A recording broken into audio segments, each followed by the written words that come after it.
राम राम दोस्तों। तो भाई वो मैं आयो हूँ चित्तौड़ का किला में, और चित्तौड़ का किला का मायने जो कतरो जौहर रिया काई का हियो सतकरा राजा जी रिया अड्डे जी का सबका बारे में जो है अपने गाइड साहब है ये बताए। तो भाई साहब आप थोड़ी जानकारी मांगा दर्शकों को बताओ। आप हाँ आ जाओ, थोड़ा आगे आ जाओ। आगे आ जाओ। देखो मेरी बात सुनिए आप। अभी मैं आप जिस चित्तौड़ के किले को देखने के लिए आए हैं, ये किला आज से 1500 साल पुराना है। 5वीं शताब्दी के अंदर में चित्तौड़ के किले का निर्माण किया था चित्रांगदा मौर्य ने, जिसने इस चित्तौड़ का नाम रखा था चित्रकूट। 5वीं शताब्दी से लेकर 8वीं शताब्दी तक इस किले के ऊपर में मौर्य वंशी राजा हुए। और 8वीं शताब्दी के अंदर में गुजरात के अंदर में गांव है इधर, वहाँ के थे बप्पा रावल। उन्होंने आके राजा मालमल मौर्य को हराकर इस किले को अपने अधिकार में किया था। तो 8वीं शताब्दी से लेकर 16वीं शताब्दी तक इस किले के ऊपर में सूर्यवंशी राजा हुए, जो सूर्य की पूजा करने के बाद अनाज पानी ग्रहण करते थे। जमीन के लेवल से इस फोर्ट की ऊंचाई है 580 फीट और बॉम्बे के सी लेवल से 1850 फीट ऊंचा है ये किला। आप जो अभी गाड़ी से जो 7 फीट किले के ऊपर चढ़ के आए थे, ये किले का पीछे का रास्ता है। इसका मेन रास्ता ऐसे 5 किलोमीटर दूर है, जिस गेट का नाम है सूरज पोल गेट, जो मॉर्निंग समय में सूरज की पहली किरण उस गेट के ऊपर पड़ती थी। इसलिए कहते हैं कि गढ़ में गढ़ चित्तौड़गढ़ बाकी सब गढ़ैया, इससे बड़ा कोई किला नहीं है। और रानी में रानी पद्मिनी और बाकी सब रणैया।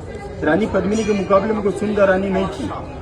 नागौर के पास एक सिटी है मेड़ता सिटी, उसी के पास में एक छोटा गांव है पुड़की। मीराबाई वहां की रहने वाली थी। यहाँ के संग्राम सिंह का जो सबसे बड़ा लड़का था ज्येष्ठ पुत्र भोजराज, उनके साथ में मीराबाई का विवाह हुआ था।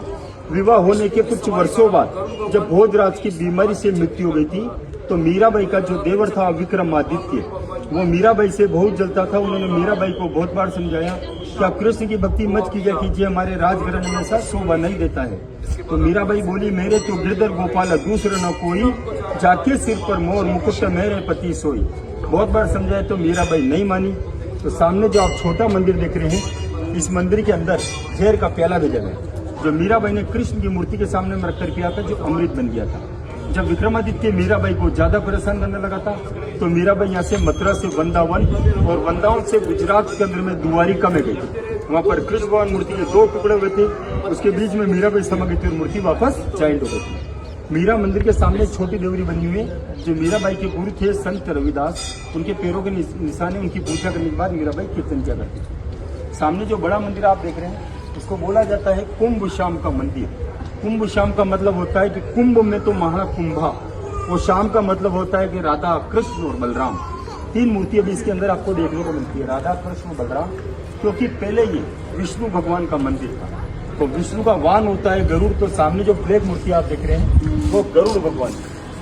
आगे से आप इस मंदिर की चित्रकारी देखेंगे तो गुजरात के अंदर में सोमनाथ का मंदिर है, वैसी चित्रकारी आपको देखने को मिलती है। और इधर राइट साइड से आप इस मंदिर की चित्रकारी देखेंगे तो उड़ीसा के अंदर जगन्नाथपुरी का मंदिर है। इस मंदिर के बाहर आप जितनी मूर्ति देख रहे हैं, सारी देवी देवताओं की मूर्तियां हैं। किसी का हाथ, किसी का पैर, किसी का मुंह टूटा हुआ है।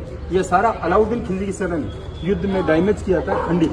क्योंकि हिंदू के अंदर में ऐसा रिवाज है कि भगवान की खंडित मूर्ति की पूजा आज भी नहीं की जाती। ये जो मंदिर आप देख रहे हैं छोटा, इसके अंदर जो भी आप मूर्ति देखेंगे, ये मूर्ति बाद में स्थापित की 2002 के अंदर रात को 20 अक्टूबर को चित्तौड़ में जो बिरला सीमेंट फैक्ट्री, उन्होंने इसमें स्थापित कर दी।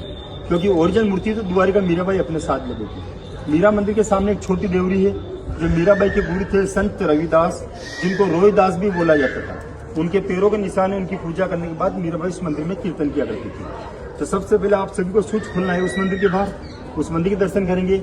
फिर ये मंदिर, इस बड़े वाले मंदिर के बाहर सूच खोलेंगे, इस मंदिर के दर्शन करेंगे। उसके बाद आप गाड़ी में बैठेंगे और आगे